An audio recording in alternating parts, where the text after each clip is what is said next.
للخير البرايا إكرامه كدناني شكر خير البرايا إكرامه كدناني أنك آلة كبار سبك كبار كدا أنت بالي كسالي جايا على كيراكا يا سانا هيرا سوروك يا ما شكر خير البرايا إكرامه كدناني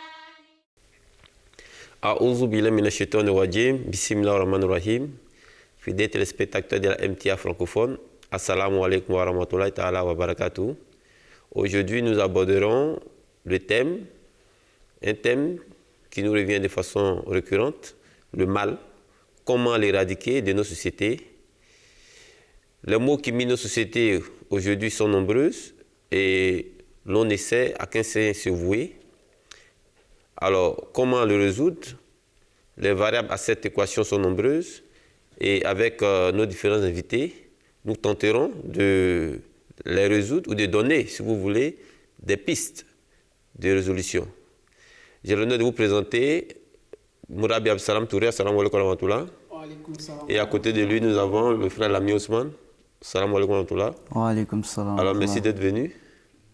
L'épineuse question des mots qui minent nos sociétés, elles sont nombreuses et je pense que la liste aujourd'hui est exhaustive.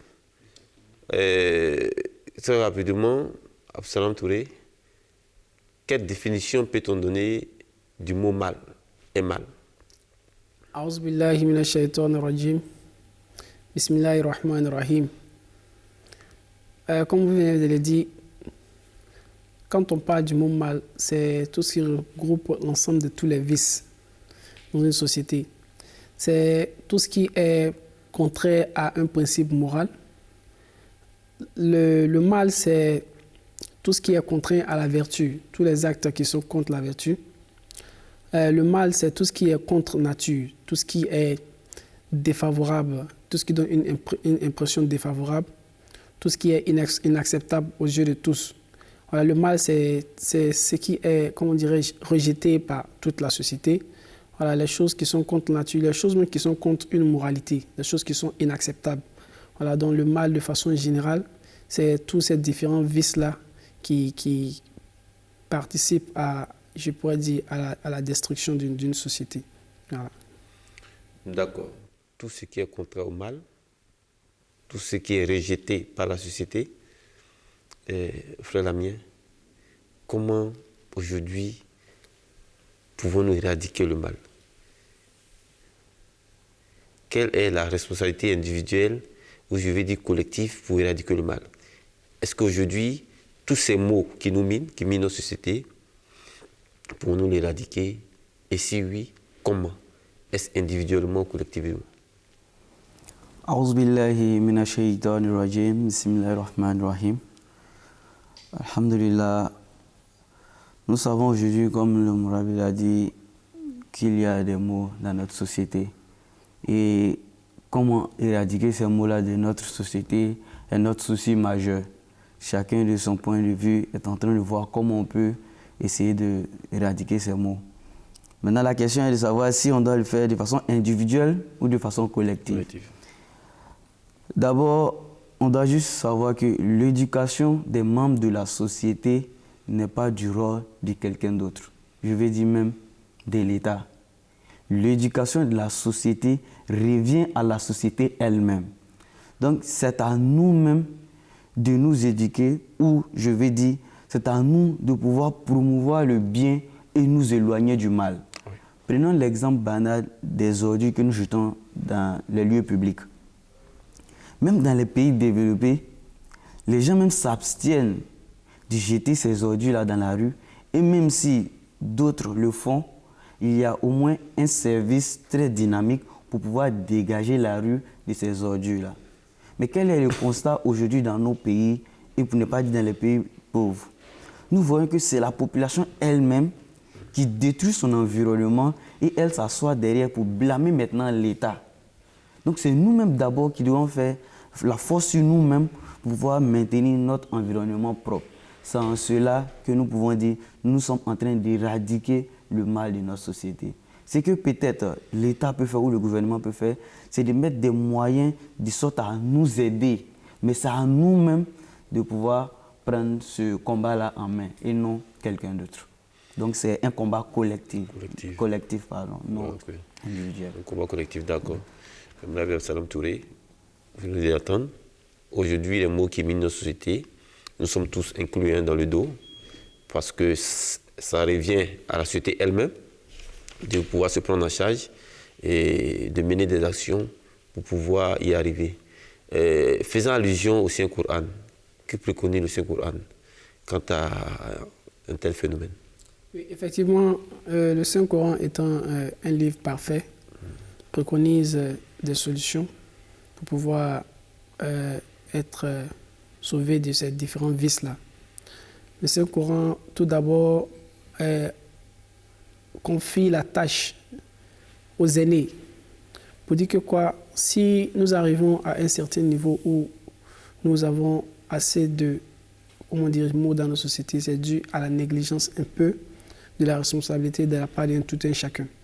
Donc l'islam tout d'abord confie la responsabilité aux aînés de la famille. Pourquoi? Parce que c'est ces derniers-là qui devaient être en mesure de donner une bonne éducation aux différents individus afin qu'ils puissent vraiment se carter de ces différents vices-là qui aujourd'hui ont un impact assez négatif sur nos sociétés. Donc en plus de cela, l'islam nous dit quoi?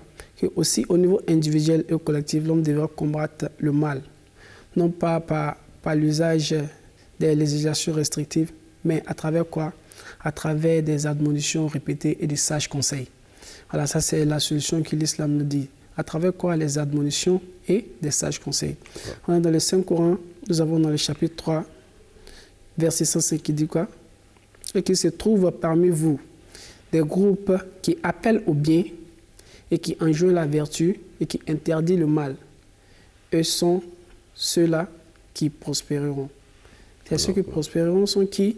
Ceux qui enjoignent la vertu et qui interdisent le mal.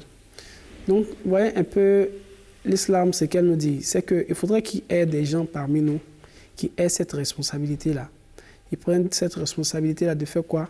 D'amener les gens à commettre de bonnes actions et à interdire les gens à commettre de mauvaises actions. C'est une solution à travers laquelle nous pourrons vraiment surmonter ce fléau-là. Aussi, il y a un deuxième verset du Saint-Coran qui dit quoi? Idfa billati hiya ahsan. C'est de faire quoi? De rejeter ce qui est mauvais avec le bien. Voilà. Rejeter ce qui est mauvais avec le bien, avec de bonnes actions. Donc, si nous avons aujourd'hui dans notre société des différentes actions qui sont mauvaises, voilà, il va falloir prendre cette responsabilité-là de dégager ces mauvaises actions en les remplaçant par de bonnes actions. Voilà, nous ne sommes pas obligés de suivre la même méthode parce que cela ne nous amènera pas à éradiquer ce fléau-là. Donc, il va falloir y apporter des solutions qui vont changer ces mauvaises actions en de très bonnes actions. Donc, ça, ce sont des solutions que nous donne l'islam pour pouvoir faire quoi? Éradiquer le mal de notre société. Et même si nous prenons l'exemple du saint prophète qui est le prophète de l'islam, nous voyons que lorsqu'il est arrivé dans la société arabe, il y avait beaucoup de mauvaises actions qui étaient présentes, beaucoup de vices qui étaient présents dans la société des Arabes. Mais qu'est-ce qu'il a fait? Il les a amenés à faire quoi? À changer ces mauvaises actions en de très bonnes actions. Il n'a pas suivi les actions qu'il faisait, mais il a plutôt mené de bonnes actions qui a influencé ces derniers-là qui l'ont suivi. Donc le verset nous dit quoi? Il faut rejeter ce qui est mauvais en les remplaçant par ce qui est bon. Donc ce sont des exemples parfaits que le Saint-Coran nous donne et qui nous donne à travers aussi les exemples parfaits de ces prophètes qu'il a envoyés. Voilà, donc je pense que ces solutions-là pourront nous aider vraiment à pouvoir s'abstenir de toutes ces différentes trucs qui rongent nos sociétés d'aujourd'hui. Effectivement, qui rongent nos sociétés d'aujourd'hui. Frère Lami Ousmane, on a dû se poser la question aujourd'hui. Aujourd'hui, on est franchement dépassé par tout ce qu'on voit. On s'est dit, est-ce que ça peut changer? Est-ce que demain, on peut voir nos rues propres? Est-ce que demain, on peut voir, par exemple, la médisance, l'arrogance, telle que vue et pratiquée de nos jours, est éradiquée? On a envie de se demander aujourd'hui, est-ce que demain, tous ces mots-là peuvent s'atténuer? Alors, revenons au Saint prophète Mohammed, est-ce que nous avons des incidents, des conseils prodigués par ce dernier-là face à ce même problème. Oui, effectivement, étant donné que le saint prophète Mohammed sallallahu alayhi wa sallam est un bon père, il n'a pas laissé sa famille sans conseil, sans guide dans les moments, dans les situations ténébreuses et autres. Donc il a effectivement donné des conseils pour notre génération ou pour notre société, ou en un mot, à sa communauté. À sa communauté. Prenons par exemple l'hadith rapporté par Uzaifa radiallahu anhu, qui dit que le saint prophète Mohammed sallallahu alayhi wa sallam a dit qu'il jurait au nom, je vais juste paraphraser l'hadith, qu'il jurait au nom d'Allah subhanahu wa ta'ala qui détient sa vie entre les mains, que ceux qui vont encourager les gens à faire le bien et ne pas suivre ceux qui font le mal seront ceux qui seront les meilleurs. Que si nous n'encourageons pas les gens à faire le bien, nous devons savoir qu'au-delà, il y aura un châtiment très douloureux pour nous et que le moment viendra où nous allons prier pour pouvoir nous repentir, mais il sera trop tard pour nos prières. Pour dire que nous devons être ceux-mêmes qui sont les premiers à encourager le bien. Lorsque quelqu'un fait du bien, il faut l'encourager de sorte à ce que ceux qui sont autour de lui puissent recopier ou aussi faire l'effort de faire aussi le bien. Parce que si on ne le fait pas comme il l'a dit, il y a un moment qui arrivera, malgré nous allons prier, mais nos prières ne seront pas acceptées. Il y a un autre hadith encore du saint prophète Mohammed sallallahu alayhi wa sallam, rapporté par Abu Huraira, où il dit, le saint prophète nous demande de nous arrêter à faire le bien, à faire de bonnes œuvres, avant que nous rencontrions 7 entraves. Et parmi ces 7 entraves, nous commençons à avoir par la pauvreté. Il dit, nous devons faire du bien avant que la pauvreté nous attrape ou que nous soyons dans la pauvreté qui va nous empêcher de faire de bonnes œuvres. Aujourd'hui, il y a certaines personnes qui n'arrivent pas à faire de bonnes œuvres et quand tu essaies de parler avec elles, ces personnes te diront, vraiment, regarde ma condition, c'est parce que je suis très pauvre. Donc il dit, actuellement, essayons de nous atteler à faire le bien avant que cette situation ne nous arrive. Également, il nous dit de faire le bien avant que nous ayons une richesse très élevée. Parce que souvent aussi, lorsque une personne devient très riche, cette personne devient très arrogante et cette personne n'arrive même pas à se soucier de la société. Et également, même si vous êtes riche, prenez cette richesse également pour faire le bien en traitant bien vos subordonnés, ceux qui travaillent avec vous et autres. C'est en cela que nous pourrons bénéficier des conseils du saint prophète Mohammed sallallahu alayhi wa sallam. Mais il ne s'est pas arrêté là, il a aussi dit, nous devons faire le bien avant que nous rencontrons la maladie. Il y a certaines personnes également, c'est quand elles sont malades qu'elles deviennent très généreuses. Donc on voit que le bien que la personne est en train de faire n'est pas par crainte d'Allah, mais à cause de la situation dans laquelle elle se trouve. Donc il faut faire le bien avant même que la maladie te trouve. Encore, il dit de faire le bien avant la vieillesse. Il y a certaines personnes également qui disent, bon, nous, c'est quand on va devenir vieux, on va voir ce qu'on peut faire pour Dieu. Mais actuellement, comme nous sommes jeunes, prenons notre jeûne pour faire ce qu'on veut. Mais ça, ce n'est pas l'enseignement du saint prophète Mohammed sallallahu alayhi wa sallam, parce qu'il nous dit, nous devons poser de bonnes actions, nous devons faire de bonnes œuvres avant que la vieillesse nous atteigne. Ensuite, il nous dit également, nous devons faire de bonnes œuvres avant que la mort surprenante arrive. Parce que si la mort arrive, effectivement, il sera trop tard pour faire quoi que ce soit. Donc, avant que la mort nous atteigne, nous devons faire le bien. Donc, chaque jour même, nous devons nous mettre en tête que demain, peut-être nous n'allons pas nous réveiller. Peut-être cela nous permettra également de poser de bonnes actions. Il va encore plus loin en nous disant que nous devons faire de bonnes actions avant que l'antéchrist, dont le mal serait la plus pire des épreuves, nous arrive. Je vous dis, comme nous savons tous le cas de l'antéchrist, avant que ces épreuves nous arrivent, que nous oublions le Créateur et lui-même le but de notre existence, nous devons aussi poser de bonnes actions. Et il termine en disant, nous devons faire de bonnes actions avant que l'heure très douloureuse et très amère arrive. Parce que souvent dans la vie, les points que nous avons cités, on peut peut-être éviter tout ça. Mais il y a des situations, de façon naturelle qui peuvent arriver à un homme dans laquelle vraiment il ne saura vraiment quoi faire. Dans ces situations-là, on oublie vraiment tout et certaines personnes n'arrivent même pas à supporter. Ces personnes même vont jusqu'à se suicider. Donc, il a cité ces 7 éléments pour dire quoi? Les musulmans doivent toujours s'atteler à faire du bien. ne pas attendre une situation donnée avant de se souvenir d'Allah, avant de chercher à faire du bien. Parce que notre société, comme je l'ai dit, elle nous appartient à nous. Et c'est ce que nous allons faire qui va refléter dans notre société. Voici un peu quelques hadiths ou quelques conseils de notre bien-aimé prophète Mohammed sallallahu alayhi wa sallam. Mourabi Abdou Salam Touré, le saint prophète Mohammed sallallahu alayhi wa sallam, un grand prophète, un grand avertisseur, avait déjà prophétisé, n'est-ce pas, tous ces mots que nous vivons aujourd'hui. Alors, on se pose la question aujourd'hui, comment ou quels sont les mots que l'on peut éviter ou que l'on devrait éviter en tant que faisant partie de la Ummah du saint prophète Mohammed sallallahu alayhi wa sallam. Oui, effectivement, le Coran est un livre assez complet. Donc je pense que tous les vices que l'homme devrait éviter sont mentionnés dans le Saint-Coran. Mais nous ne pouvons pas mentionner tous les vices à cause du temps que nous avons. Nous allons énumérer juste quelques-uns. Quelques-uns, d'accord. Voilà, par exemple, les vices à éviter devraient être l'arrogance. Dans le Saint-Coran, Dieu nous dit A'udhu billahi minash shaitanir rajim wa iz qulna lil malaikati isjudu li Adam fasajadu illa iblis abba wastakbar wa kana minal kafirin. On dit que quoi? Et souvenez-vous, lorsque nous avons dit aux anges, soumettez-vous à Adam, et tous se sont soumis, excepté Iblis. Il refusa et il fit preuve d'arrogance et il était du nombre des mécréants.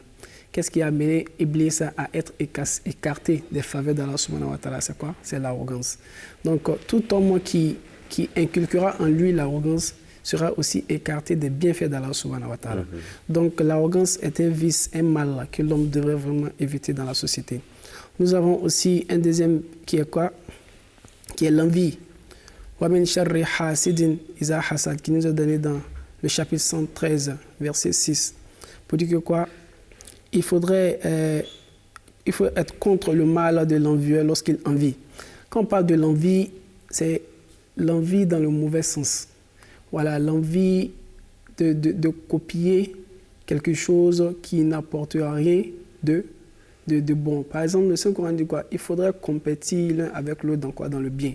Mais nous constatons que certaines personnes ont l'envie de ressembler à des personnes qui ne sont pas des modèles exemplaires dans la société. Pourquoi? Parce qu'ils se sont seulement accrochés à leurs désirs charnels. Voilà, donc nous devons avoir cette habitude-là de pouvoir ressembler à des personnes qui ont la crainte d'Allah, car c'est ceux-là qui sont beaucoup plus d'Allah subhanahu wa ta'ala. Mais les gens ont beaucoup l'envie d'aujourd'hui d'avoir beaucoup de bien, alors que ces personnes même ne sont pas des modèles exemplaires. Donc c'est de ce genre d'envie-là qu'il s'agit. Aussi, nous parlons de Coran de garde contre quoi? Contre la tricherie. Lorsque nous regardons le chapitre 83, versets 2 à 4, pour dire que quoi? Malheur à ceux qui donnent contre mesure, ceux qui lorsqu'ils prennent des autres exigent la pleine mesure. Mais lorsqu'ils donnent aux autres par mesure ou par pèse, pour eux, ils les donnent moins. Vous voyez, ces derniers-là, lorsqu'ils demandent, lorsque c'est à leur tour de prendre, ils prennent avec full mesure, une mesure complète. Mais quand c'est à leur tour de donner, ils réduisent. Dieu dit quoi? Malheur à ces derniers-là. Donc nous voyons que la tricherie ne devait pas être un comportement qui devrait être vu dans la vie d'un croyant. Donc c'est un vice que nous avons dans nos sociétés d'aujourd'hui, que nous devons vraiment faire l'effort d'éviter afin de ne pas être parmi ces malheureux-là qui sont mentionnés à travers ce verset. Nous avons aussi quoi? Nous avons aussi le chapitre 49, verset 13, qui fait mention de beaucoup de choses, qui fait mention de soupçons, qui fait mention de médisance, qui fait mention de l'espionnage. Le chapitre nous dit quoi? Le chapitre, ça c'est le chapitre 80, non? Nous avons le chapitre 49, verset 13 du Saint-Coran qui nous dit quoi? Il nous dit A'udhu billahi minash shaitanir rajim, bismillahir rahmanir rahim. Ya ayyuhallazina amanu ijtanibu kaseeran minaz zann, inna ba'da zann ismun, wa la tajassasu, wa la yaktab ba'dukum ba'da. Ayuhibbu ahadukum an ya'kula laman akhihi maitan fakaritumu wattaqullah inna Allaha tawwabur rahim. Pour dire quoi? Oh, vous qui croyez, évitez de vous adonner à trop de soupçons, car dans certains cas, le soupçon est réellement un péché. Et n'espionnez pas, et ne médisez pas non plus les uns les autres. L'un de vous aimerait-il manger la chair de son frère mort? Certainement, vous en auriez horreur. Et craignez Allah, assurément, Allah revient sans cesse avec compassion et est miséricordieux. Nous comprenons à travers ce verset quoi, que le fait de soupçonner quelqu'un, le fait de médire de quelqu'un, le fait d'avoir des mauvaises impressions sur quelqu'un est quelque chose vraiment qui n'est pas conseillé. Ce sont des comportements à éviter. À Et même, éviter. le Coran même lui dit quoi? Est-ce que tu aimerais manger la chair de ton frère mort? Vraiment, tu auras vraiment horreur. C'est quelque chose que vraiment, de façon naturelle, personne n'aimerait faire ça. Donc, médire, espionner, c'est un peu comme si tu mangeais la chair de cette personne-là. Donc, ce sont des comportements vraiment que le croyant ne devrait pas vraiment s'attarder à ces choses-là. Donc, ces différents vices-là nous sont donnés dans le Saint-Coran. Il y en a beaucoup d'autres, mais nous allons nous limiter seulement qu'à quelques-uns que nous avons mentionnés pour dire quoi? Parce que tous les vices aujourd'hui qui ruinent notre société sont mentionnés dans le Saint-Coran. Et vraiment, ce sont des choses que le Coran devrait éviter. Car le Coran est un livre qui nous dit ce qu'il faut faire et ce qu'il faut éviter. Et tout ce qu'il faut éviter est vraiment mentionné dans le Saint-Coran. Donc, il faudrait être conforme au Saint-Coran et éviter tous ces différents mots dans nos sociétés. Ok, frère Lamien, aujourd'hui on est pris dans un carnaval. On est tous entourés, n'est-ce pas, de ce mot. Nous vivons au quotidien ces mots. On est en droit de se poser la question aujourd'hui, quelles sont les actions que l'homme pourrait mener pour extirper de nos sociétés, ou si vous voulez atténuer ces différents mots de nos sociétés. Étant donné que tout est une continuité, avant même de parler des actions, comme il a dit, il faut d'abord essayer d'éviter ce que le Coran nous a demandé d'éviter. Si nous respectons vraiment les enseignements du Saint-Coran, je pense déjà que 50% du travail est déjà fait, comme on le dit. Maintenant, en ce qui concerne les actions, il faut d'abord commencer par le niveau le plus bas, qui est l'éducation. Toute société, toute nation est basée sur l'éducation. C'est pourquoi le deuxième calife même de la communauté islamique Ahmadiyya nous dit aucune nation ne peut être réformée sans la réforme de sa jeunesse. Pour dire tout simplement que nous devons commencer par le socle, par l'épine dorsale, l'éducation. Il faut éduquer les enfants comme il se doit. Il faut éduquer la jeunesse, comme la population même en général. Si nous arrivons vraiment à établir un bon système éducatif, c'est sûr que nous arrivons à avoir une société meilleure et nous pourrons éradiquer le mal. Mais si l'éducation est ratée depuis la base, il serait vraiment souvent difficile de pouvoir rattraper. Parce que même pour faire, peut-être les couturiers le savent mieux, pour pouvoir faire une chemise ou un pantalon, c'est depuis la base qu'ils essaient de prendre les mesures. Une fois que les mesures sont ratées, on ne peut pas changer. Donc il faut aller déjà depuis la base. Donc l'éducation qui va aussi entraîner la réforme de la population en général. Parce qu'il ne faut pas seulement s'attarder sur ceux qui vont à l'école, mais même ceux qui n'ont pas la chance d'aller à l'école, il faut mettre un système de sensibilisation et, je sais pas, de mobilisation, comme on peut le dire, pour pouvoir amener tout le monde à comprendre que le mal n'est pas en réalité bon pour notre société. Parce que quand tu poses un mauvais acte aujourd'hui, peut-être que toi tu fais du mal à autrui, mais ne pense pas que ce mal-là ne peut pas retomber sur toi-même. Donc si tout le monde est sensibilisé dans ce sens-là, je pense qu'on pourra faire mieux. En plus de cela, il faudrait cultiver l'esprit de paix, de tolérance et de pardon dans notre société. Aujourd'hui, paix, tolérance, et pardon. Nous devons cultiver ces comportements, ces qualités. Pourquoi? Parce que toute société est régie de ces trois qualités-là ou de ces trois valeurs. Il y a, même entre la langue et les dents, il y a souvent des manquements. Donc forcément dans la société, il y aura des manquements. Donc s'ils ne sont pas habités par ces esprits de paix, tolérance et pardon, il serait difficile pour nous de cohabiter. Et qui parle de société, parle de cohabitation. Donc il faudrait que nous arrivions au moins à cultiver ces valeurs pour qu'on ait une société meilleure. En plus encore, nous pouvons parler, pour soutenir encore le Seigneur prophète Mohammed sallallahu alayhi wa sallam, pour soutenir ses dits, comme il a dit, il faut encourager le bien, il faut encourager les bonnes œuvres. Donc nous devons également promouvoir l'excellence. Encourager ceux qui font le bien dans la société, ceux qui font des bonnes réalisations, il faut les encourager, de sorte à amener tout le monde vers le bien. Là, ceux qui ne font pas le mal, mais vous se dites, mais chaque fois, nous, on va encourager ceux qui font le bien. Donc nous également, on doit essayer de faire le bien parce qu'on veut, par exemple, être aussi félicité. Donc voici un peu quelques actions que nous pouvons poser dans la société. Je dis bien que nous, parce que c'est un devoir collectif. Pas seulement une personne, mais c'est ensemble que nous pouvons réformer notre société à travers ces actions-là. Rabbi Salam Touré, vous avez quelque chose à ajouter? Oui, effectivement, j'aimerais ajouter quelque chose. C'est qu'aujourd'hui, nous regardons la communauté islamique Ahmadiyya, qui est la renaissance de l'islam, vraiment mène des actions qui sont vraiment très bien dans la société. Et ces actions-là, je pense que c'est des actions que toute personne, tout musulman ou tout croyant devrait adopter.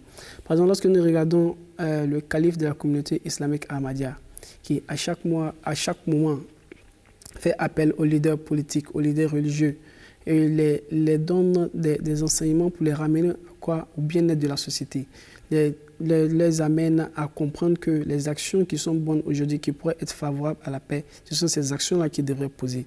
Donc, ce rappel-là, cette manière de travailler-là est un bien-être social, est un bien-être qui pourrait vraiment apporter beaucoup de choses dans notre société. Et en plus de cela, nous voyons qu'il y a beaucoup de conférences qui sont organisées. Pour faire quoi? Pour attirer l'attention des jeunes vers les bienfaits de la société. Ça, ce sont les actions qui sont menées par la Jamaat islamique Ahmadiyya. Et en plus de cela, nous voyons aussi qu'il y a la construction des hôpitaux, la construction des écoles. Et toutes ces actions-là font quoi? Aident la société, aident une communauté à faire quoi? À avancer de façon harmonieuse et dans une paix. Donc, ce sont ces genres d'actions-là que vraiment l'homme devrait mener en tant que croyant dans une société pour pouvoir vraiment aider cette société-là à éradiquer le mal, voilà, et à faire du bien. Et ces bonnes actions-là, vraiment, sont des choses que vraiment tout le monde devrait encourager et tout le monde devrait suivre. Voilà, donc, je pense que les actions de l'Ahmadiyya sont exactement en conformité avec les enseignements qui nous avaient été donnés par le saint prophète Mohammed sallallahu alayhi wa sallam. Frère Lamine, votre mot de fin. Ok, comme mot de fin, c'est pour toujours rester dans la même lignée que notre bien-aimé prophète Mohammed sallallahu alayhi wa sallam. Nous devons, à chaque niveau, à chaque étape de notre vie, essayer de poser de bonnes actions. Et en plus de poser ces bonnes actions, nous devons également encourager tous ceux qui font le bien. C'est en cela qu'on pourra bâtir une bonne société, c'est en cela qu'on pourra avoir un meilleur cadre de vie. Mais toutefois, nous ne devons pas oublier la crainte d'Allah subhanahu wa ta'ala, parce que tu peux vouloir le bien de quelqu'un, tu peux faire ce que tu veux pour aider quelqu'un, mais si tu n'arrives pas de ta force physique, il faut appeler le plus haut des créateurs ou le plus grand des créateurs qui est Allah subhanahu wa ta'ala, qui va venir à ton aide pour pouvoir aider cette personne-là. Je pense que c'est en cela qu'on pourra avoir une bonne société. Moulabi Abdussalam Touré, votre mot de fin.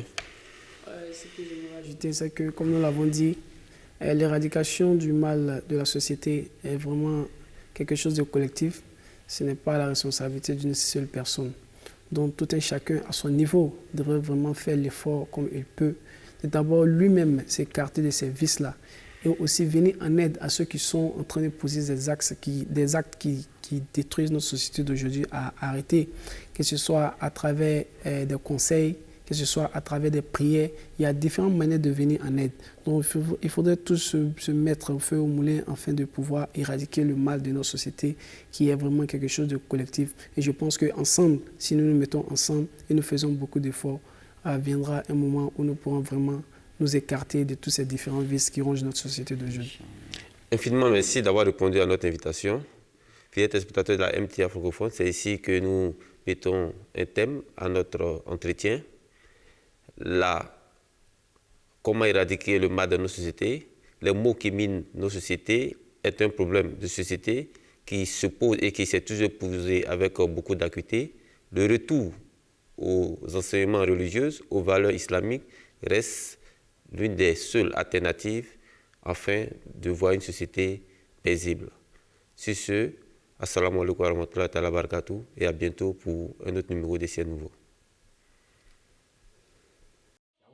للخير البرايا إكرامه كدناني شكر خير البرايا إكرامه كدناني أنك آلة كبار سبك كبار كدان دبالي كسالي جايا على كيركا يا سانا هيرا سوروكي يا ما شكر خير البرايا إكرامه